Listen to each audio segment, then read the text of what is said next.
and John regarding that for discussion purposes, and I know we're discussing the motion, but just so you know where I'm coming from, that on the new construction of rental units, I would suggest or propose that they be allowed a 6-year inspection cycle after the city building inspection department issues an occupancy permit for the project, and that further understand that the $25 rental registration fee per unit be paid annually. So that's what I'm proposing as an alternate, would be to initially deny the IRC request. I've talked to Trent, and Trent may have some comments, as Mr. Deardoff may as well, in terms of clarifying their comfort level with what I'm proposing in terms of the new construction component piece of it, that we would deal with that after this motion here in the action to suggest a subsequent amendment to the current ordinance, if that makes sense to you. So I'll rest my thoughts there and for further discussion. Jana, can you remind me, the current ordinance allows for new construction to have a 3-year? It's 3 years. So we'd be doubling that? Yes, and Trent and I discussed this right before this meeting. When we were meeting with the Landlords Association, one thing that they said was, well, when we were developing the ordinance, they said, well, for the units that pass an inspection, it would be a really nice incentive if you gave us a 6-year cycle. It really kind of was an oversight on our part. We didn't do that also for new units. Trent and I believe that would be consistent with what we were doing with ones that passed the inspection, and staff would not have any issues with the ordinance being amended for a 6-year cycle for new construction. Okay. It was just kind of, I think it was really kind of an oversight on our part. That makes sense. Other questions or comments from the council before we open up discussion to the audience? Nope. Let's hear what they have to say. All right, who would like to begin? Please come to the podium, state your name and address, and limit your comments to 3 to 5 minutes. Thank you, members of the council. My name is Jim Oswald. I'm an attorney here in town. I'm appearing on behalf of Jim and Barbara Nuns. I have several rental units myself. I represent, or my law office represents, probably more than 50 landlords that have several hundred units collectively. Most of my clients are the little guys having 5 or 10 units, something along that nature, not the out-of-town investors that own multiple units. We don't object to Mr. Daveline's proposal exempting the new construction for a 6-year period. Assume that it's going to be 3-year inspection after the initial 6-year period, and that the $25 fee will be paid. We do object to the people that get federal tax benefits, that have federal insured mortgages, that get Section 8 housing to being exempt because they have federal inspections. I have not been involved in federal inspection before, but it's my understanding they might not be the same as what the city would impose. The guidelines might not be the same, and we're after something that would be consistent and fair to everybody. If you exempt some of the people that get the federal exemptions or tax benefits, then if they have a complaint about one of the things that's wrong with their units, that unit is still going to need to be inspected based on a complaint, not on an ordinary inspection. So for those reasons, we think that everybody ought to be under the same inspection period. We don't believe that there ought to be an inspection every 6 years. As I read your proposed ordinance, or the proposed amendment to the ordinance, the inspection for the federally subsidized units would be every 6 years, and they would pay a $25 fee every 6 years. So instead of the local people that pay $25 a year for $150 over 6 years, the subsidized groups would pay $25. We think it ought to be the same. We think everybody ought to pay and contribute. $25,000 is I would think would be a huge loss to this program. It was my understanding when this was developed, it was to be self-supporting or self-sustaining. $25, I assume, would be a big hit to the budget of that program, and we don't think that they should be exempt. It's kind of our position, or the position of most of the people I represent. The out-of-town investors that get tax credits and have multiple properties have already received a benefit from the taxpayers for the credits they've been given or the benefits they receive. The local people that live and work here haven't received any benefit, and they have to compete with people that get subsidized, and it's not fair that they assume the entire burden. Thank you. Thank you, Thank Mr. you. Oswald. Thank you. Are there others in the audience who'd like to comment on this? Please limit your comments to 3 to 5 minutes. Richard Griever, again, I'm the president of the Central Kansas Landlords Association. We strenuously object to the request of Investment Resources Corporation of Wichita to not be required to register their properties and pay the $25 fee. These properties were built with several $1 million worth of our tax money in the form of tax credits. If the landlords of Hutchinson are required to register and pay, so should the for-profit corporation be required to pay this fee. They should also be required to have the same occupied inspection rental as the rest of us. Thank you, Mr. Griever.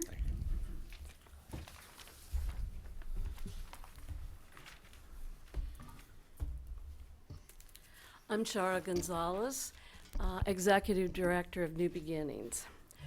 I want to give you an idea, maybe an insight into what it is like to have a tax credit project. We currently have 4 projects that include 90 rental properties. The rest are program properties that we have. We engaged in this because the community needed affordable housing that the current market was not providing decent affordable housing. So what happens to us as small percentage owners and managers of a tax credit project is, first, we fall under Section 42 of the IRS code, which means every transaction that we do is scrutinized by the federal government. But it doesn't end there, okay, and that's on a monthly basis. Then we have state inspections once a year, and we have it from 2 different departments of Kansas Housing Resource Corporation. One for our home funds that are invested, which go through all the home properties that we have every year and require us to make the repairs as necessary. I mean, measuring tapes, etc. Also, it requires us to go through the tax credit inspection every year, all physical property. Then they come through and go through every single file we have, every transaction we've made, every financial piece of paperwork. This is all in 1 year. Then we have the owners, the investors in these projects come down once a year and go through everything that we have, physically and all the paperwork. So that's 3 times we have an inspection in 1 year, going through all the physicality of it.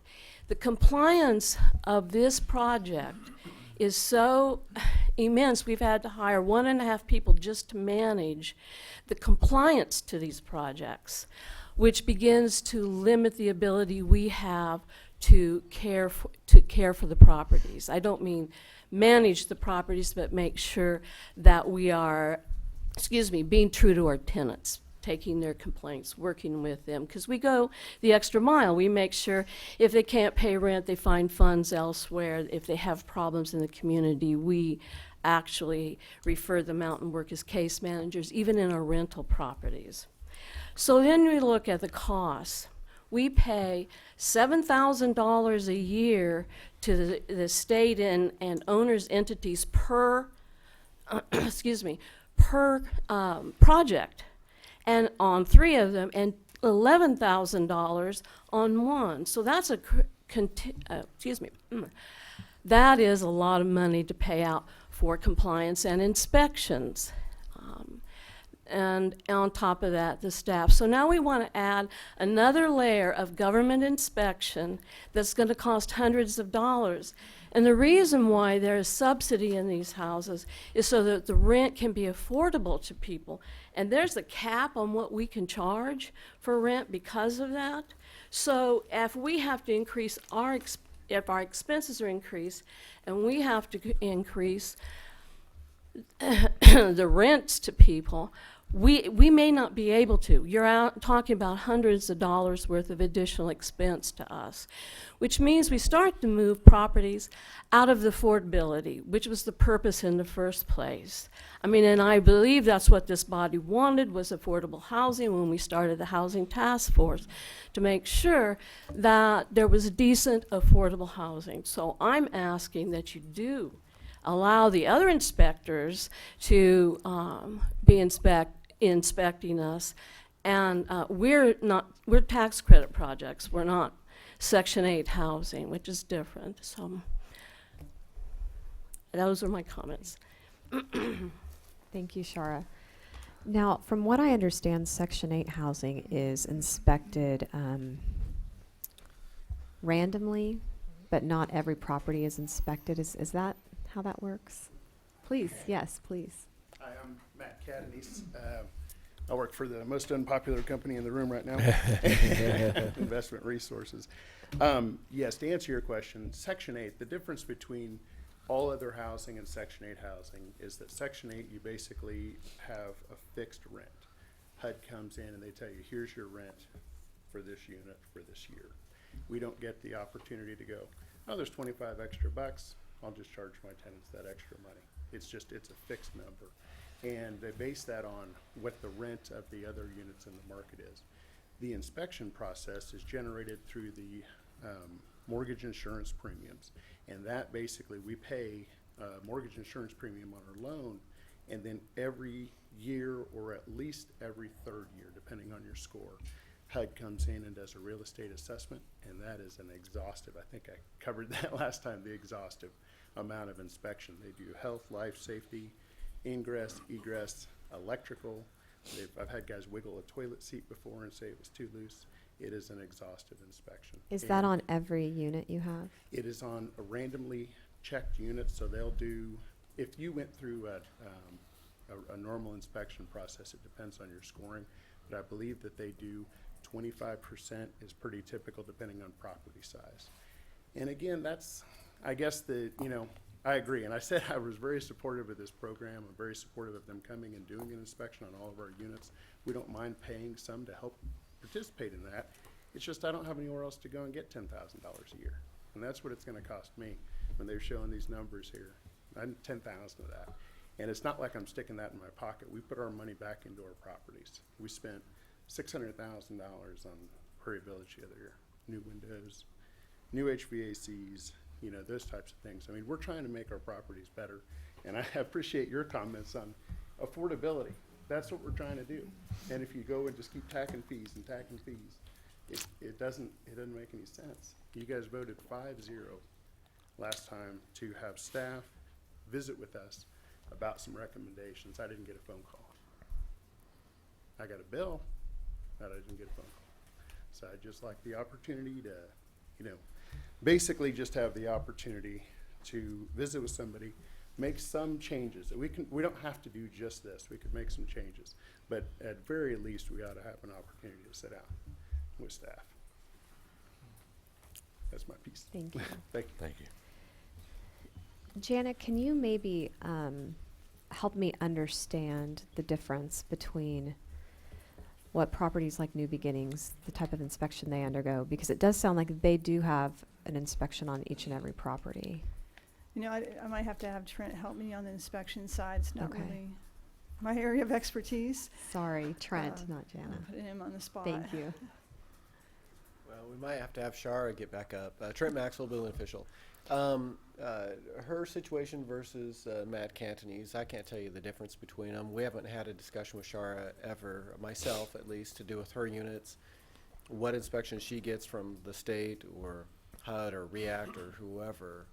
I'm not aware of. I've had many discussions with Matt on what is provided. I've talked to someone from the state, a HUD inspector, about what they do. If hers is different from what has been proposed from Investment Resources, she would probably need to elaborate on that.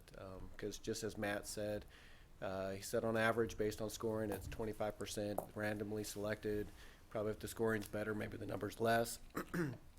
Her description was that, well, the way I took it as well, is every single unit, inside, outside, et cetera. I haven't heard that from anyone yet until today, so. Is that accurate, Shara? Is it every single unit? Okay. Thank you. And who does this inspection again? Shar? We have both Go. Sorry. Sorry about that. Probably shouldn't be shouting questions out in the No, audience, no. but I'm bad about doing that. Well, we have two layers of inspection. We have inspection from the state, from Kansas Housing Resource Corporation, which is the funding entity for tax credits and the pass-through for the IRS funds for the tax credits. We have two different departments within them: the home department and the tax credit. They're two separate things. We've mingled those monies together. And then we have the investors inspection. And the investors come down prior to these inspections to make sure that all the property is up to standards before the state inspects, because their tax credit allocation for that year is on the line. If there's anything out of what they can be issued, I forget the number for the basic charge for not being in compliance with our physical plan, and consequently, then the tax credit investors cannot pull down the tax credits are issued for 10-year period of time. So if it's 2.8, that's $280,000 a year, and that drawing down to the businesses that have invested in affordable housing is dependent on us keeping those properties to standard and meeting those inspections. So that would be a state level plus the Correct. investor Okay. level. Okay. Okay. Thank you for clarifying that. It seems like that's a completely different process and maybe a different conversation that needs to occur. Are there others in the audience who would like to speak on this topic?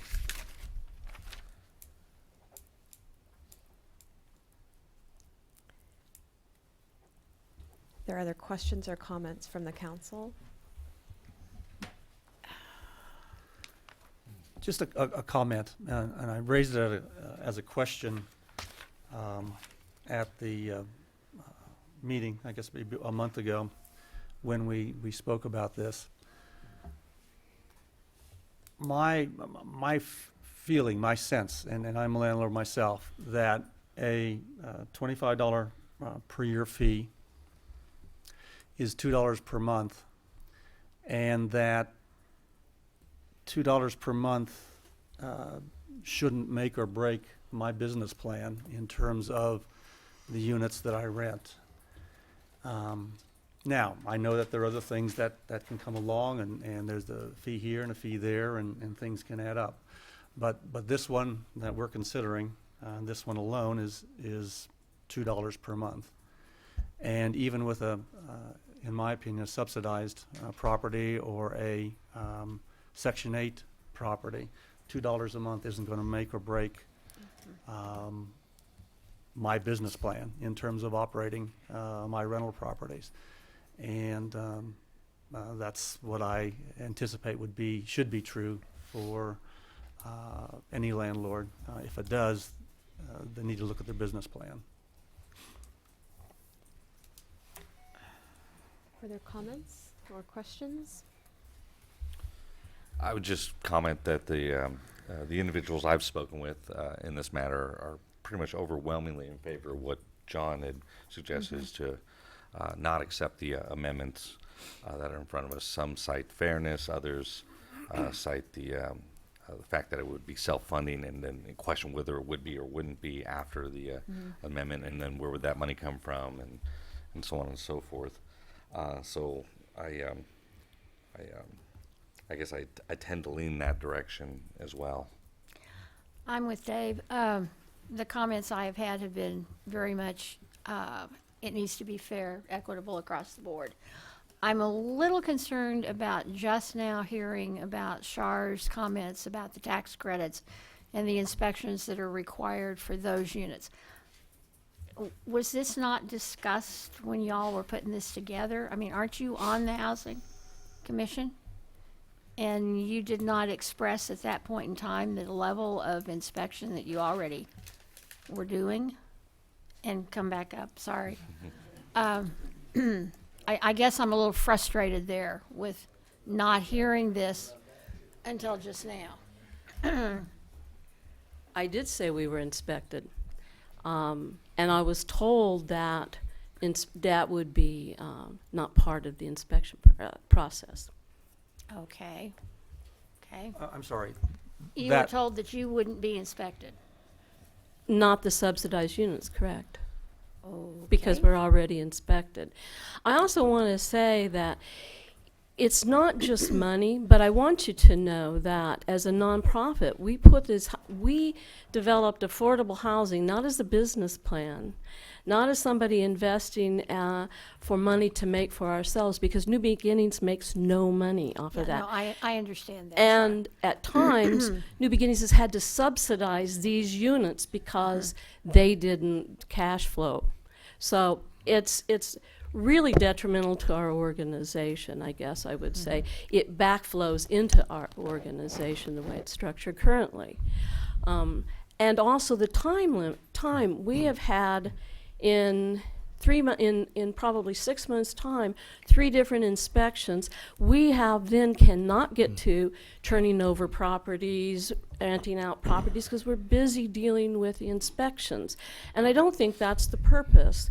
The other part to this is when we step forward to do tax credit properties, which we had never intended to do, it was to solve the affordability problem that wasn't being addressed by other landlords in this community, and the decent affordability of it. And we stepped forward to do that. I'd like to reiterate that too, is that when we did these projects, Prairie Village, Phase 1, 2, and 3, they had tons of community support, and everybody wanted us to come in and do this. We didn't make a killing on those projects. You'd think 156 units ought to make a pretty good amount of money. But at the rent you're required to rent them at, you don't make a killing. And $2.50 a month, that's easy to say. I've got $700 a month I'm paying for that. And that's $700 a month for the rest of the time. $100,000 in the next 10 years. That's a lot of money. And all I was asking for was some consideration to visit with staff. And we never saw a word about this until I got my first bill. And everybody says, oh, I should have paid better attention. Well, I'm in Wichita.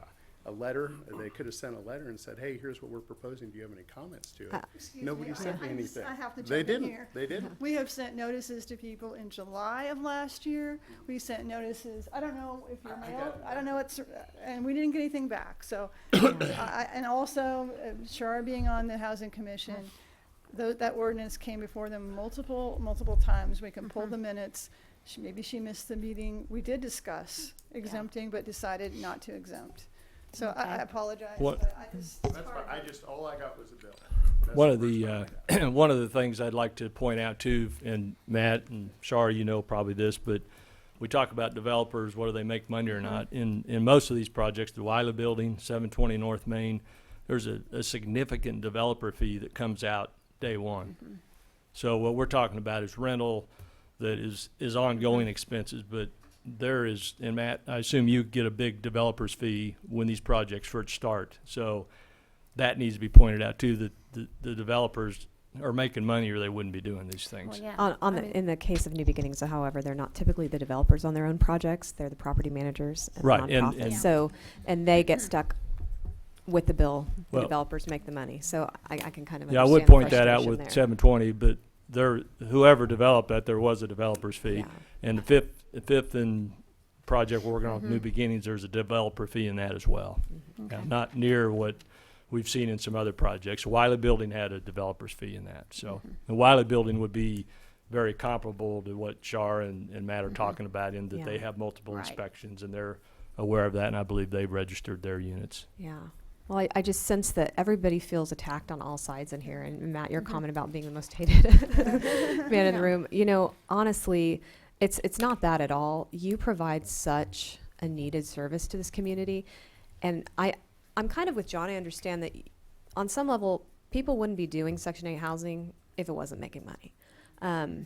But there aren't a lot of people stepping up to do it because of the regulation and because of the knowledge required to make it work financially and through all of the regulations. So we appreciate so much the investment you've made in our community and New Beginnings as well. I don't know where this community would be without all of those affordable projects. But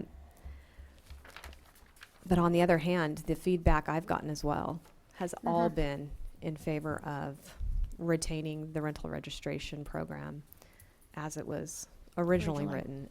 It's not necessarily the most popular item we've ever discussed, but if we're ever going to turn the page on some of the deterioration issues we're facing with a large percentage of our properties in this community being rentals, well, we have to start somewhere.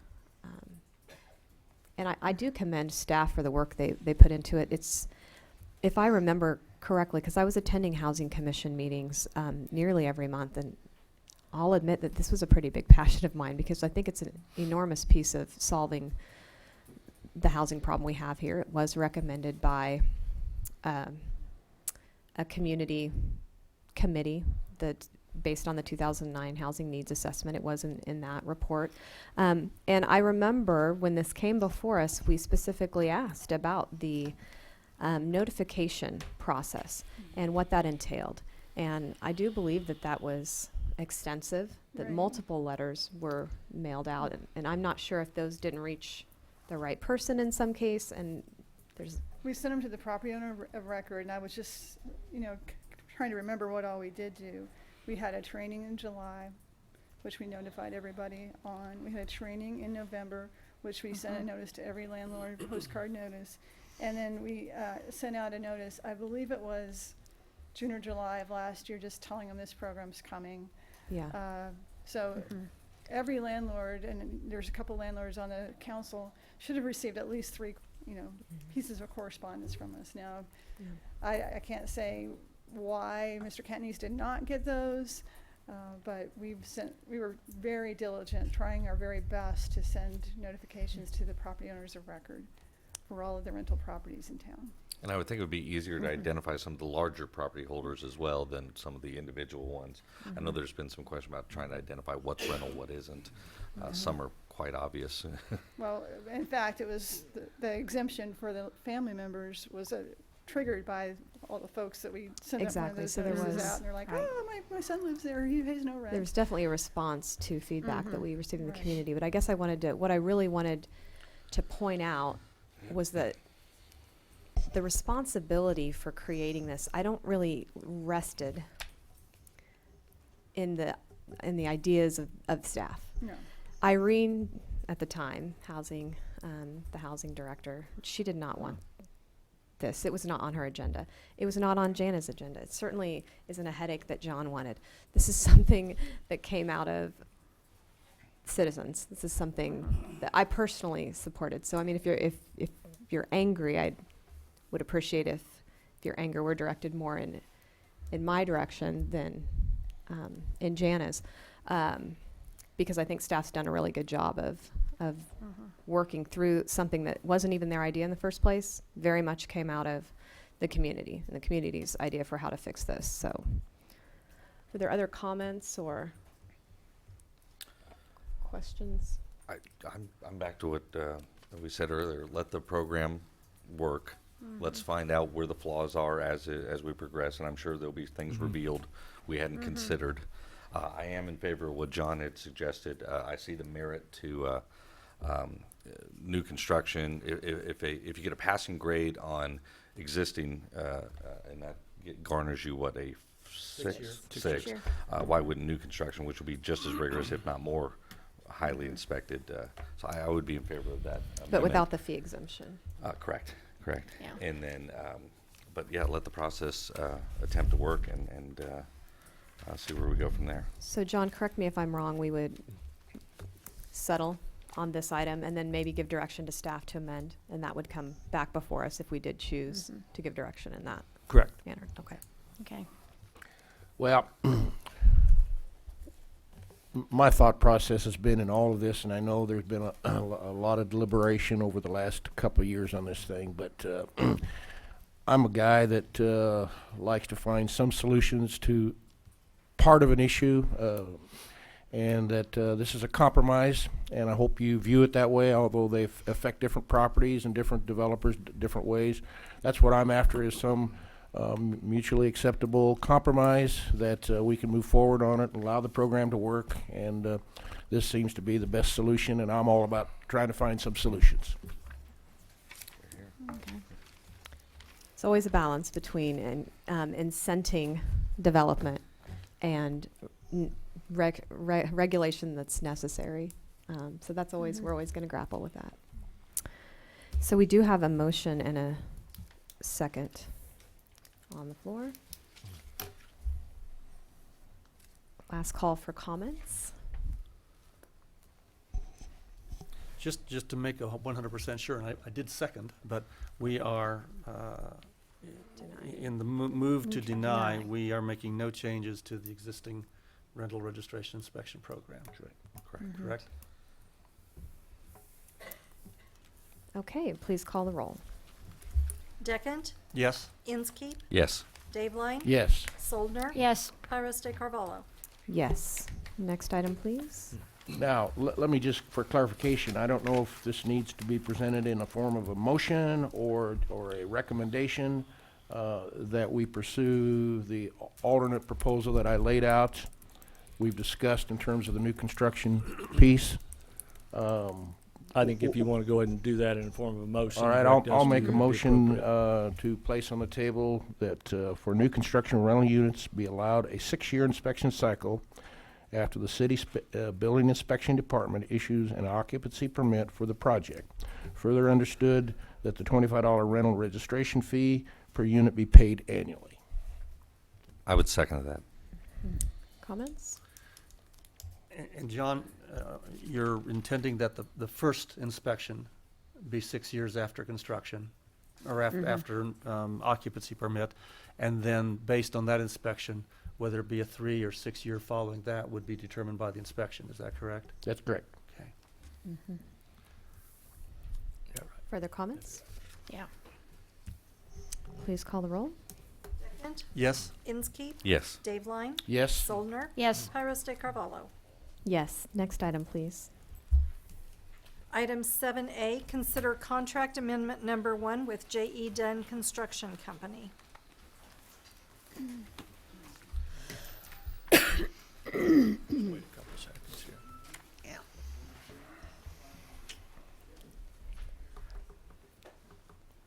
We lost I'm half gonna- our I'm crowd. just going to wait a minute. Yeah. Okay. Well, let's hope this is a little bit more uplifting. Yes, Mayor Council, before you today is a contract amendment number 1 to our contract between the City of Hutchinson and J.E. Dunn Construction for our construction management at-risk services. You know, back in June of 2015, the council entered into a construction management risk agreement for construction services involving the sports arena renovation project. Over the past several months, our architectural team progressed with plan preparations. While that was all happening, J.E. Dunn was preparing cost estimates and continued to update those estimates at appropriate intervals as plans were developed, and reporting those to our building committee that's been meeting on a monthly basis. The project is now, as we have it set up, is really for 2 bid packages. Bid package number 1, which we're talking about today, represents about 65% of the project, and bid package number 2 would represent the remaining 35%. And our approach now is really involves going back to the guaranteed maximum price. Our approval now will involve a guaranteed maximum price on bid package number 1, and then we'll have another guaranteed maximum price on bid package number 2 in the weeks ahead. Back on Thursday of February 4th, J.E. Dunn opened bids on the project. The total bid package number 1 was $15,861,915. And in reviewing the bid package number 1 and estimates of bid package number 2, we appear to be really right on top of our budget. There's a delta of about $111,000, which isn't of a big concern because we are still carrying a construction contingency in the detail there of $450,773. So what the council is being asked to approve today is our guaranteed maximum price for bid package 1, which is contained in the contract amendment before you. And at this point, city staff would recommend approval of the contract amendment that establishes the guaranteed maximum price at the $861,915. And so really at this point, we're here for maybe to address any questions you might have. We have representatives from our architectural team here, representatives from J.E. Dunn that could address any questions you might have about these specific items that's before you today, or how we're doing as construction is soon to begin. I also noticed that the chair of our building committee is here. I did not see him, or I would have properly recognized the He's, chair of our building committee. It's like a snuck ninja. in. He Yeah. just snuck in back there. Yeah. Did you want to make some comments, Ron, about the process? No? That's a negative.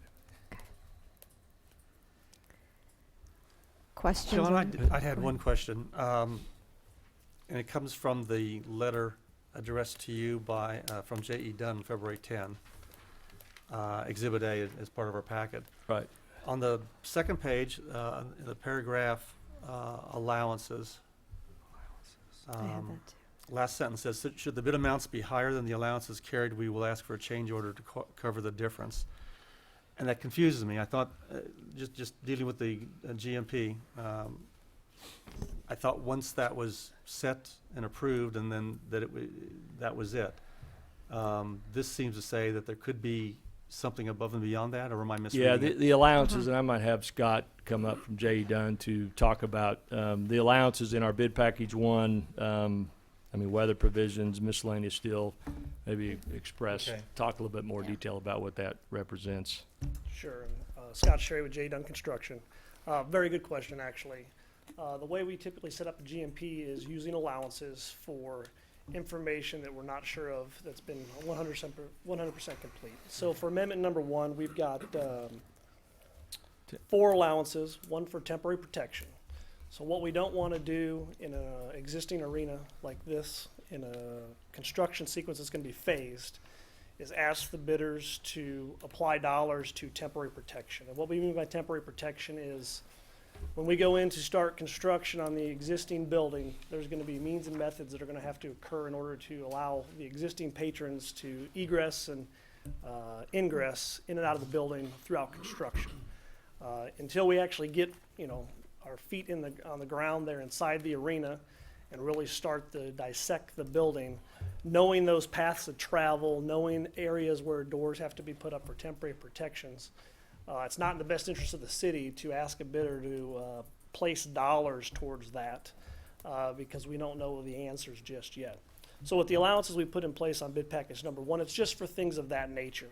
So as we get into the construction for the project, as we see the need for temporary partitions to separate public versus private, we have the allowances set aside to pay for those funds. With those types of allowances set up, we don't anticipate any of them going over because, again, they're for temporary means and methods throughout the construction portion of the project. The definition that you have on your page 2 will be more indicative of what will be in bid package number 2. And when we set forth a GMP for the entire project on items that aren't 100% designed just yet. And an example would be signage and graphics. Right now, we're looking at signage and graphics as being a 3rd bid package to allow us to get the first 2 bid packages complete and budgeted, and then the 3rd bid package will be signage and graphics. And in working with the design team, our cost history in the city, we'll apply an appropriate allowance to cover what we believe the design's going to be. And then when bids come in, the design or the subcontractor value would come back over that allowance.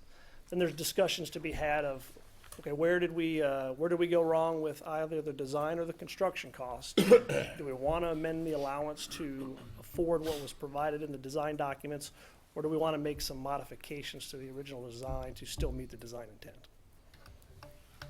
And just to clarify, the bond issue did have a maximum, so anything any overages, any change orders that might be above that maximum would have to be supplemented from the general fund, but we Correct. would require our approval. Correct. Right, okay. Scott, take a little bit of time and go through with us on your spreadsheet the contingency construction component in terms of when we get BP2 in and so on, in terms of how you typically, if we were under project budget, whether or not we would use that contingency, and if so, how might we use that contingency? So what John's referring to is in all our budget exercises, we're carrying 3 contingencies: construction contingency, design estimating contingency, and escalation. I think escalation, everyone probably understands, inflation of materials and products and labor. Construction contingency is a contingency that's held throughout the construction process, again, for means and methods and things of that nature.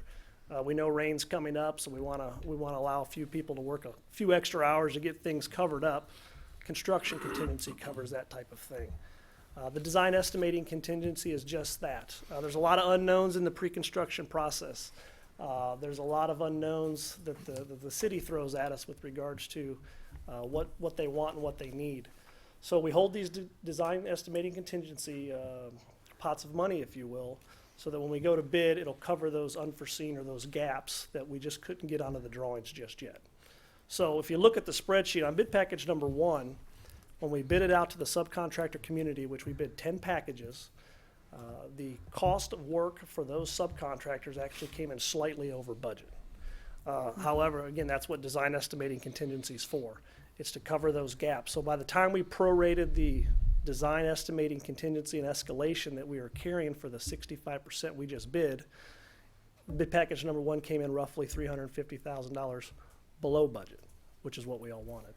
So to John's question, moving into bid package number 2, we're still carrying design and estimating contingency of approximately $180,000.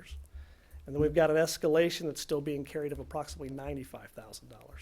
And again, it's for those things that haven't been documented, that we know that are going to change from the budget that we just presented. It'll cover those costs if we see any overruns. If we come in at or below, the contingency savings go all back to the city, and the design team has put inside of their document set alternates. So as we come in below, Could go into alternates they'll purchase the alternates on a priority or needed on a list. priority or as need basis, okay. Good. And would the same be true, you talked about allowances, that's where my question came from, but if the allowance is more than covered what you were allowing, that 100% savings that back would to the also be city. money coming Yeah. back or moving Correct. to alternates. And what are those alternates again, if you, See, bid package refresh us? number 1, alternates, I'm gonna have to look back here. That was a month and a half ago. Yeah.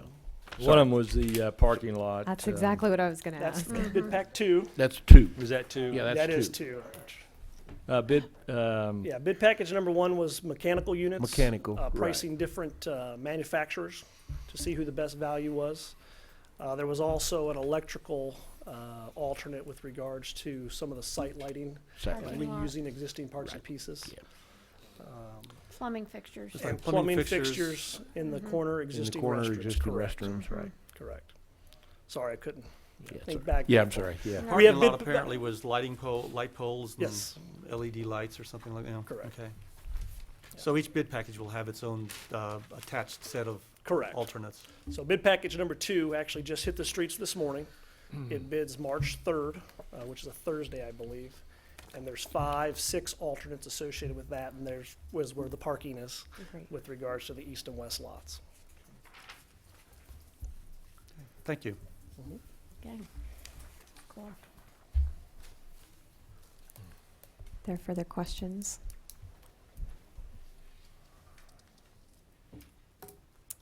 Is there a motion on this? I would move to approve the contract amendment number 1, BP number 1 for the Hutchinson Sports Arena project.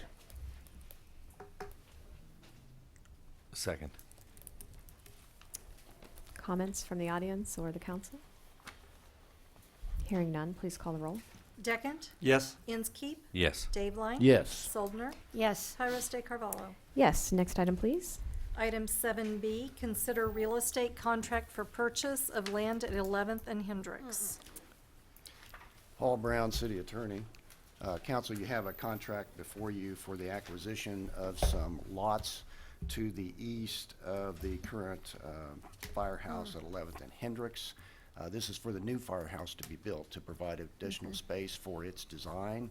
And in order to acquire that in order to build that project, it needs some lots purchased to the east. And so that's what that contract is for. We ask for you to approve the motion to allow the mayor to sign and to take care of any additional documents for the closing. Okay, we want the fire station built. Right. So I will move to approve the real estate contract as presented by staff. Willing seller, willing buyer. I'll second it. Evidently, yeah. And Paul, those are the entire lots, those are simply, what was it, 7.5 feet? Did I read that Yeah, right? it's, Of Of one lot, there is Yeah. 7.5 feet, and then 3 other lots. Actually, 4 other lots, 4, 5, Yeah. 6, and 7. it's not, it's less than an acre. Yeah. Further comments or questions? Please call the roll. Deckent? yes, Inskeep? Yes. Dave Lang? Yes. Soldner? Yes, Pyrus de Carvalho? Yes, wow, and those 2 items, that was a whole lot of development for the city. Yeah. Item 7C, consider 2016 Clink resurfacing project agreement with KDOT. Good morning. Jeff Peterson, Interim Director of Engineering. Today we have an agreement with KDOT, or Kansas Department of Transportation, for a partnering agreement for our Clink project, or Connecting Link project, which entails state highways through a city. So they partner with us on our maintenance that we do on those projects. Typically, they provide funding for 50% up to $200,000 per year. However, in this project, they've allowed us to pool the money for 2 years, so we have 50% of a project up to $400,000 for the project that we're planning on doing on K61 from Lorraine Street to 11th Avenue. So this just authorizes KDOT to enter into that agreement to help us fund the maintenance on K61. So I would recommend that that be approved. Okay. Any questions or? if when you say Lorraine, you're talking about where Lorraine crosses K61? yeah, Correct. yeah, south. Sorry, yeah, South there. K61 from Lorraine to actually just north of 11th Avenue. Everyone's favorite intersection. Mhm. Is there a motion on this item?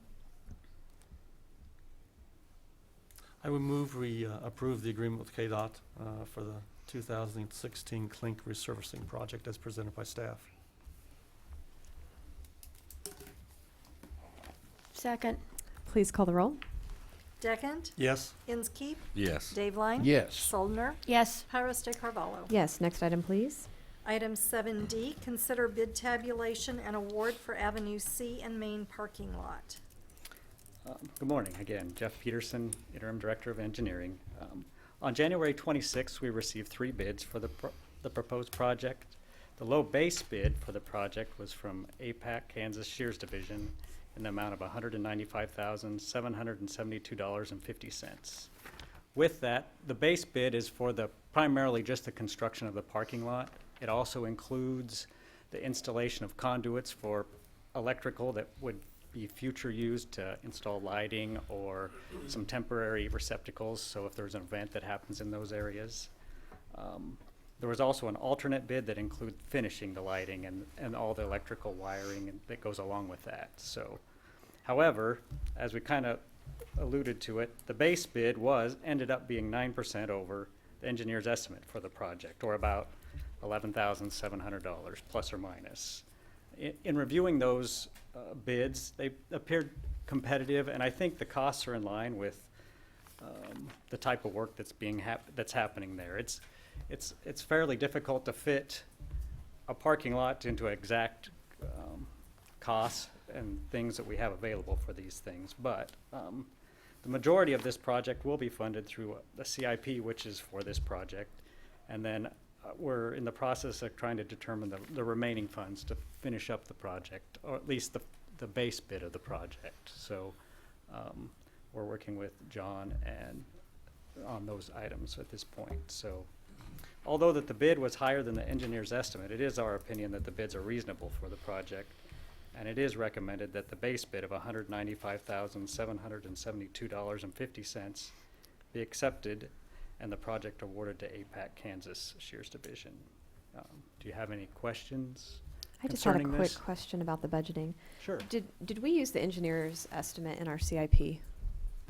The CIP was developed a few years ago, so we have had a window to kind of complete some of this project, and we had just got the design completed this year to actually bid it. So That's Yeah, been which- like which- 2 years ago, I think. Correct. 2 years I ago. remember Yeah, thinking yeah. it would never You happen. are correct. So I was Yeah. surprised to see it on the agenda.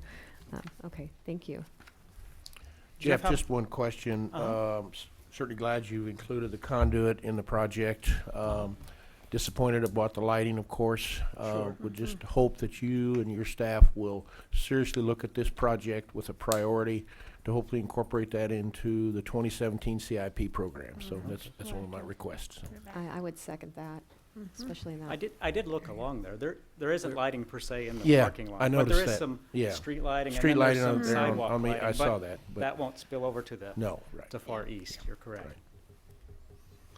How much of this project does the CIP allocated funds cover? About $185,000. Okay, So so real close to what, essentially what the engineer's estimate, what the which engineer's probably estimate guided was. us to what the estimate was at the time. so it's the difference that would be picked up in another manner. Correct. Okay. It's interesting that the engineer's estimate, there's a $20,000 difference roughly between the base bid and the bid alternate, where between the various bidders, quite a bit of difference for the additional, for the alternate, for the lighting. Yes, there is. APAC, 60,000. Any idea why everybody's coming in so high? I'm not asking you to be a contractor or Actually, anything. yeah, I'm not sure on that. Yeah. The base, maybe it's because we don't estimate the electrical portion very well, but it probably depends on who they're working with on the project and where they have to come from. It could be a local versus one from Wichita and some of those, but I don't know if that completely explains the bigger difference, Dave. Okay, thank you. Well, this will be an excellent addition to downtown. Certainly And will. it is good to see. Very good. So with that, I move that we award this project to APAC in the amount of $195,772.50 as presented by staff. Second. Please call the roll. Deckent? Yes. Inskeep? Yes. Dave Line? Yes. Soldner? Yes. Pyrus Carvalho? Yes. Next item, please. Item Thanks, Jeff. 7E, consider lease agreement with Blue Sky Aviators for Hangar 4.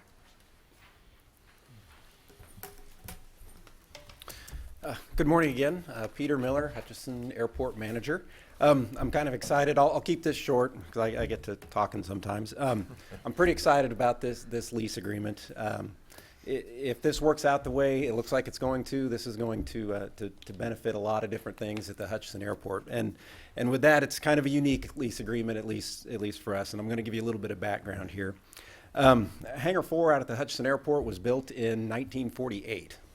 And it was actually used as a business office, flight school, everything up until about 1985, at which point it then just became used for cold storage of aircraft. They kind of moved the office equipment out of there, and we just use it to keep aircraft basically out of the rain, because that's pretty much what it's good for at this point.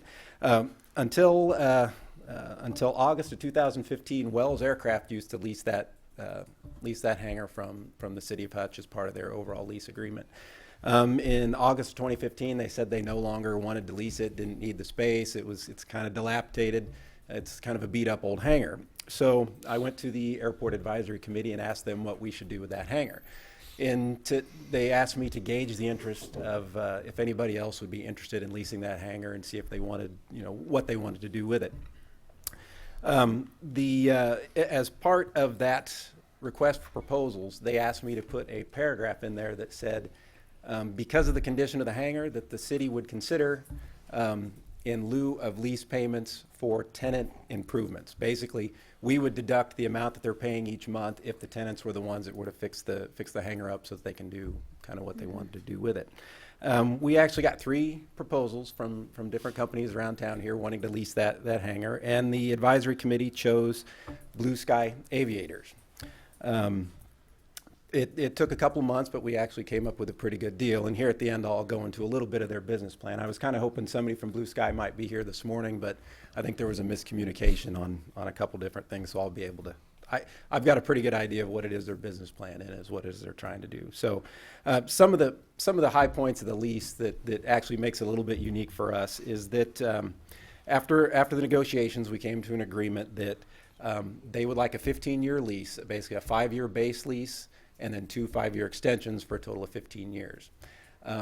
They asked that we waive the rent completely for the first year of that lease. The hangar leases for $553 a month, just as cold storage leaky hangar. Works out to about $6,644 a year. For that lease abatement, they have shown us that they are going to invest up to about $100,000 into that hangar for us basically waiving the rent for the first year. Year 2, it's a step increase. They will pay 25% of that base rent. Year 3, 50%. Year 4, 75%, and at year 5, they will be paying the full rent amount for that through the remainder of the lease. What that kind of works out to is after about 10 years, that hangar would normally generate about $66,000 worth of revenue for the airport. It's only going to generate about $43,000 because of that lease agreement. So the way to look at that is for about a $23,000 investment, we're getting a $100,000 hangar. So that's what we agreed to, and that's the Airport Advisory Committee agreed to that too. And that kind of leads into, there's a couple other things to note about that too, is that if we agree to this lease, that is also something we should consider offering to the other tenants on the airport too, for various facilities that need to be updated. How that would look exactly and what projects they want to do, that's something, that'll probably come out in the next couple of years as their leases come up. But basically what it is, if we're offering that to one tenant, it's something we should consider for our existing tenants as well. So that's just kind of something to consider about this. Talk a little bit about the Blue Sky Aviators. It's a local gentleman that formed this company, and he's got volunteers throughout the community, including flight instructors, aircraft mechanics. He's got people that are letting him. He himself owns, I don't know, 3 or 4 different aircraft, and he's got full-time mechanics. What he envisions is offering a non-for-profit flight school where I'm not privy to exactly how he's going to choose which students he's going to teach to fly. He's working through that. For I don't want to say underprivileged, but for young folks that never even knew that they were interested in aviation, I think his overall plan is to find those people, throw them in an airplane, and teach them how to fly at his cost. When they get to a certain point in their training, they will have the option to buy into a flying club where you'll have your own aircraft, you'll learn about aircraft maintenance, all the different aspects of aviation. So he's got quite a few volunteers in the community that want to help him do that, including people that want to help him fix up the hangar, and they kind of share his vision on this. And so this is he wants to offer it as a meeting place for local pilots and pilot groups, so we can get together and watch Top Gun or whatever it is local pilots are going to do on the weekends, I guess. And public outreach events, flying breakfasts, flyouts, all those types of things. So he's got a pretty good vision, and with us agreeing to a lease agreement that helps him build that hangar into what it is he would like to see it. It was quite frankly a pretty minimal cost to us. I think that would actually work pretty well. It should be noted too in the lease that if any point during this process while he's doing the improvements, if he doesn't improve the hangar by the amount of that annual lease, it reverts back to the full lease payment anyway. So if he doesn't do the improvements, we still get the full rent for the hangar. That was going to be a question. I'm sorry to interrupt, but the $100,000 investment, is that during the first year? It'll be probably over the first 2 to 3 years. He's working out his plan. I've seen his preliminary plan. The first year is kind of fixing the windows and putting the floor in it, fixing the heat, air conditioning, kind of so that he can start utilizing the hangar and then develop it from there. There's an Exhibit E, obligation of city, and some of the things you just mentioned, such as ventilation, heating, air, and all that stuff, falls upon the city, but they would take care of that, is what you're saying? What we do is we will take care of the existing components that are there. The office, this hangar actually already has office space associated with it. I see. It's not very good office space, but there is a heating and air conditioning unit in there. Pretty much anything that is already existing, yes, we take care of, just like we do with the other leases. So any improvements he makes, he'll be responsible for the maintenance of those. Okay, very good. Peter, creative thinking, compliment you on that. Hope this works. My only question is that do you consider in your leases, and this is a 15-year long-term lease, in the out years of a cost of living adjustment on the out years, or is that fixed for the duration once they get into the full payment cycle? I'd have to, I apologize, I don't have that That's right right. in front of me. I believe every 5 years, there's an option in there for us to negotiate as to whether he's still paying fair market value. Okay, for so that you've got hangar. some ability So to there's some ability to negotiate move around. something. Sure. Yeah. Yeah, I there's think there's that's- an FAA requirement that says we have to address those every now and again to make sure we're getting what we can, so. Makes sense. And Peter, can you contrast this with the typical lease agreement? Is it typically year to year?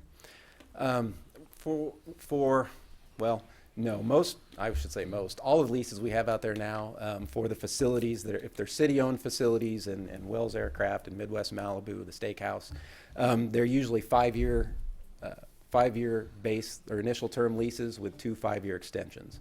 And those 5-year extensions are automatic for the leasee. So if everything's good and they want to keep going, it just automatically goes for another 5 years. And at the end of that 15-year period, you renegotiate for current price, so. And do you anticipate that others out there might be interested in this agreement? Because that would be a great way to incent development out there. Investment out there. I'll walk up to that and say, yeah, there's going to be some other interest out there in doing things like this, so. If we could tie that into what we talked about earlier, the demand for T hangers, I don't know, I'm sure you're thinking of that, but Oh, yeah. if there's a list. There's you a know. list. I'd like 12, please. Right. Yeah. They're probably only a couple million apiece. Yeah. Very good. Peter, what's the impact of not receiving that $23,000 over the term of, what is it, the first 5 years, I believe it is?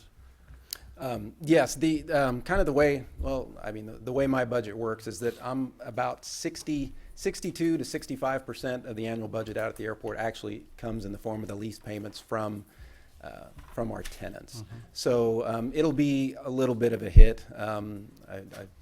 Hopefully, unless we've got some out of this world costs this year, the $6,000 I usually have enough left over in the budget to cover any of the expenses that we need to do there. So you anticipate being able to absorb it? I should be able to absorb it, yeah. Can you go into a little more detail? What are the other improvements that you know of that are planned? You talked about the first year being windows, heating, air. Sure, floor. windows, heating, air, insulation for the hangar itself, so that when he puts his heaters in there, it'll be a heated hangar in the winter. There are plans for he would like to add more office space and conference room space, so there's actually be structural changes to the building too. He would like a meeting room and a classroom type setting for the different things that he'd like to do. Of course, the lobby or the office remodel, carpet, walls, shelving, tables, chairs, all the type of stuff that goes with that. There are some preliminary plans to address the condition of the hangar doors. The doors are pretty rough to open and close, so there'll be some electrical upgrades to the hangar The as well. flooring so. surface in the hangar itself, is it in good repair? It's straight concrete. I mean, it's okay for now. I think, of course, everybody would like the epoxy coating or the polished Sure. concrete or something, yeah. but yeah. it'd be all right, so.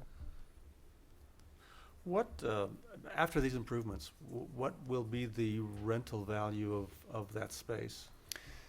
Well, that's kind of hard to say. If we project out and everything is done the way that it's been proposed at this point, that hangar would probably, this is just a guess, I haven't put together the numbers and compared it to other airports, we'd probably be able to get anywhere between $900 and maybe $1,100 or $1,200 a month to lease a facility. Double plus potentially Oh, what yeah, what's being, for sure.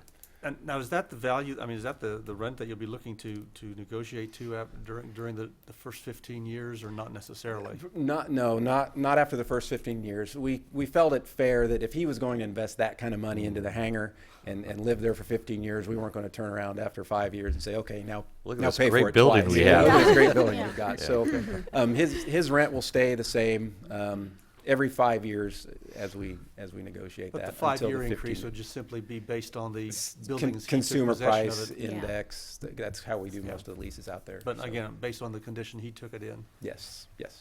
And does the FAA get involved in setting those rents? You mentioned Gosh, I something hope about not. them. Okay. No, not if we don't share it with them. So. Okay, perfect. Is there anyone in the audience who would like to comment on this item? I will.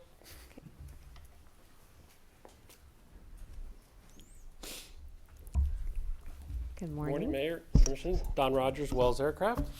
I guess I started this ball rolling about August by deciding that a one-year rental on a building needs a roof and needs doors and has no bathroom and no water in the facility probably meant that we didn't need to continue to go forward with it. I support the project. I think a nonprofit, if they can make it doing this, is going to be awesome for the airport. So I commend that. But the floodgates will open. We spent over $75,000 3 years ago in remodeling the office. I think some of you saw for our tenants or our customers that come into the airport at our own expense on a 5-year lease. So we, going forward, the facilities, Peter's budget needs more money. The airport needs more support from the county, from the city, and anything we can do to support that. That's a rainbow. That's a way into this community as well, and we need to continue to always remember that airport is an asset to this community. So anything we can do to improve out there is a positive.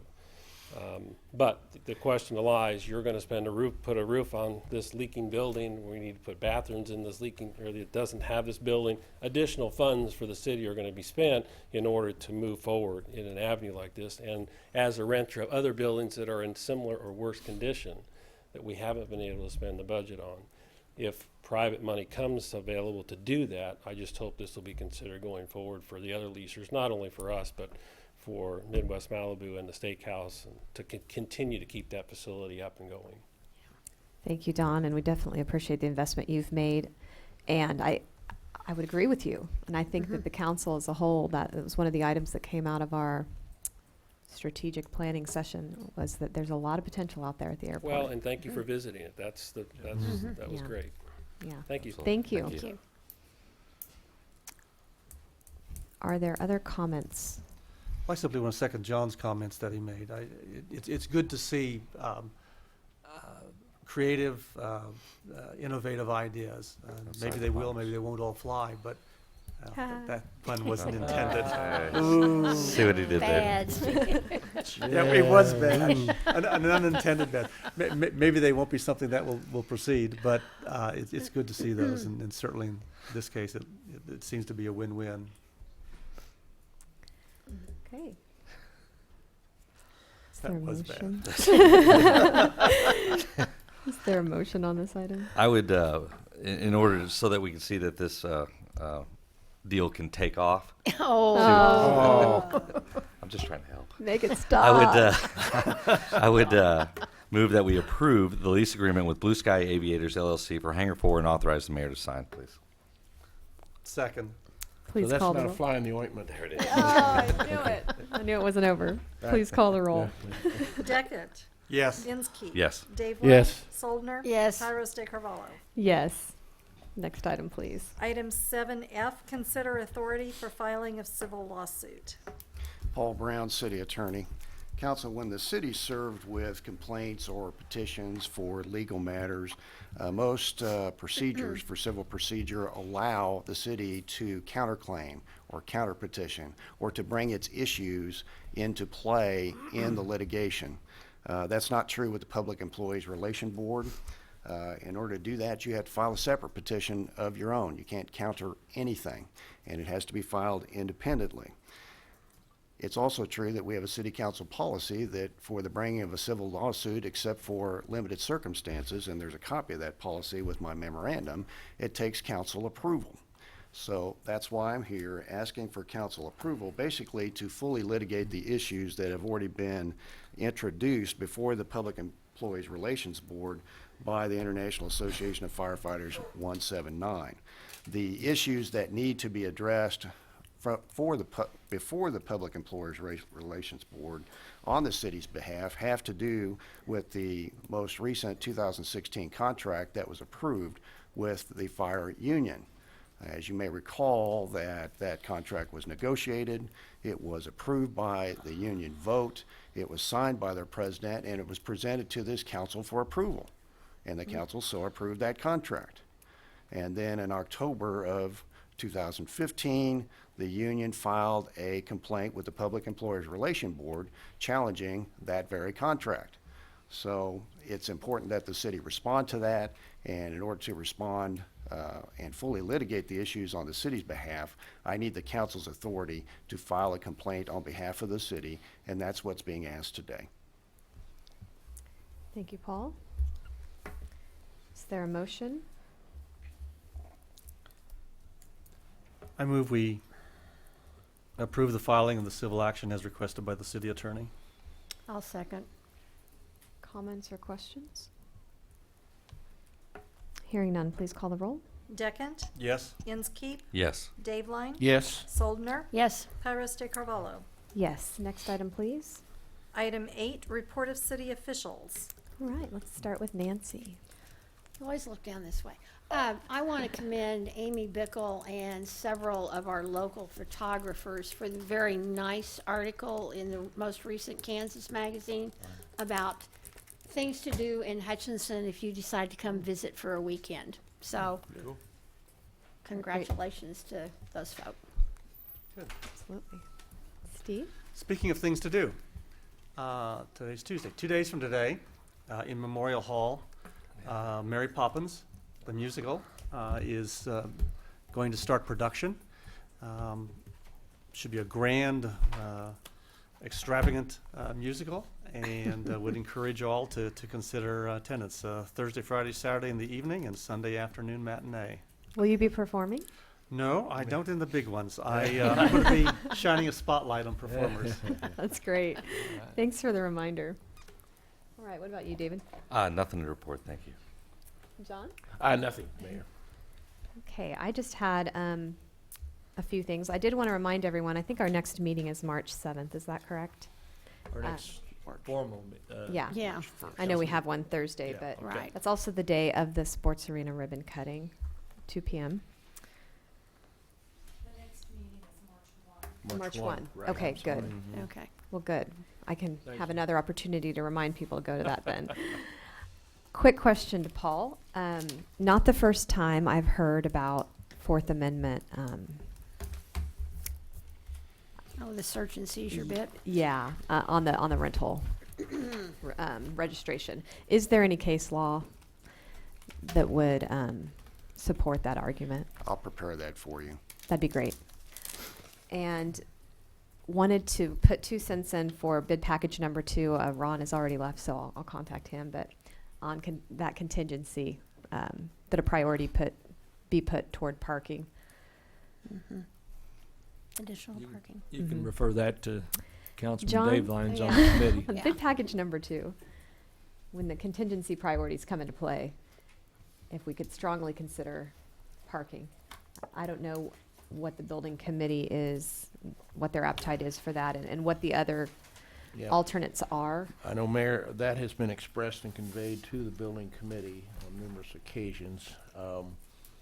I know our city manager and staff have evaluated the current condition of the parking lot itself in terms of its base. And so the goal would be to accomplish a full resurface of that, hopefully. But I also want to put in a comment, if I may, in terms of alternate bids, in terms of addressing the 13th Street diagonal parking issue. I certainly hope that can be incorporated into the project. If not, I think you'll probably be hearing about that in the CIP process as well. But I think we want to be open and receptive to expanding that available parking along 13th as well. So I think both components, we've conveyed that to the building committee, and hopefully the message will be heard strongly. Thank you. Thank you, John. We have faith in you. No pressure. That's all I have. Couple announcements. Mary, you mentioned this Thursday, we have our study session with City Council, 8:30 in this room back over here. We're going to review our City Council goals that we established back in December. We're going to review, hear from Brian on our water and sewer rate studies that have been recently completed. And then just want to have a conversation about the December ice storm, kind of reactions to that, how we responded, and some of the things we've identified that we may want to do different next time. So we'll talk about that. And then the Arena Building Committee has a special meeting Thursday, 3:30 in the afternoon. We're gonna revisit the public art issue that some of you have been aware of, and actually gonna have the three of the final artist presentations that they gave us will be presented to the building committee to then hopefully come up with a consensus to make a recommendation to council on public art for that project. So, and there's been a little discussion, just so that we get it out here, about whether the sports arena applies to the public art ordinance or not. And I just want to, some of the council members weren't here. I'm trying to remember, well, in March, I think it was March 3rd of last year, we presented the final piece that would be the public art ordinance the staff did. That ordinance was actually brought back to the council and approved formally in May. The sports arena bond issue was approved in early April 7th, I believe. And so there's this question all of a sudden, well, does the sports arena fall under that or not? And we specifically had conversations at this body about that. And the consensus was, I think I even made a comment that regardless of whether it is or not, we're probably going to have a component of art in this project. And I would hope that we wouldn't build a $29 million project and not have any consideration to that. So, I mean, I hope we don't get bogged down into whether it is or it isn't, but, you know, ultimately the council can make that decision. But there are people talking about this date and that date, and of course you can make the case the bond issue or the referendum was passed. City council didn't sign any construction contracts until well into the year. So, you know, we can split hairs on all that all we want, but I just want you to be thinking about that and have some thoughts about that. So, in public art, I just don't want a $29 million project that's a great thing for this community to come down to public art. And parking. Pitting Yeah. public art against Yeah. this or that. To me, it's a part of the project, just like lockers for the men's basketball team in the arena are part of this project. So hopefully we can avoid some of that. So, Okay. not saying we will, but No. hopefully. And then a groundbreaking, March 7th, 2 p.m. at the sports arena. And I think, Jay, you're probably on the agenda to make a few comments on behalf of the council.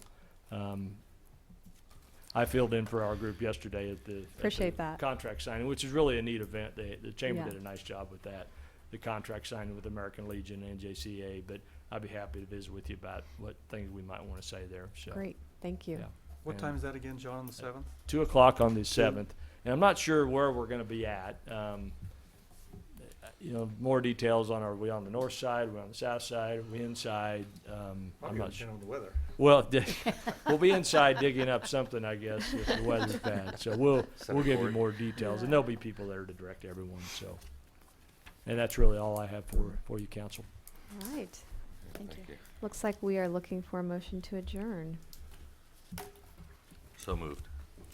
Second. Please call the roll. Sorry. Deckent, Yes. Inskeep, Yes. Dave Line, Yes. Soldner, Yes, Tyros De Carvalho. Yes. Jana, This I'm not Thursday upset week. with you.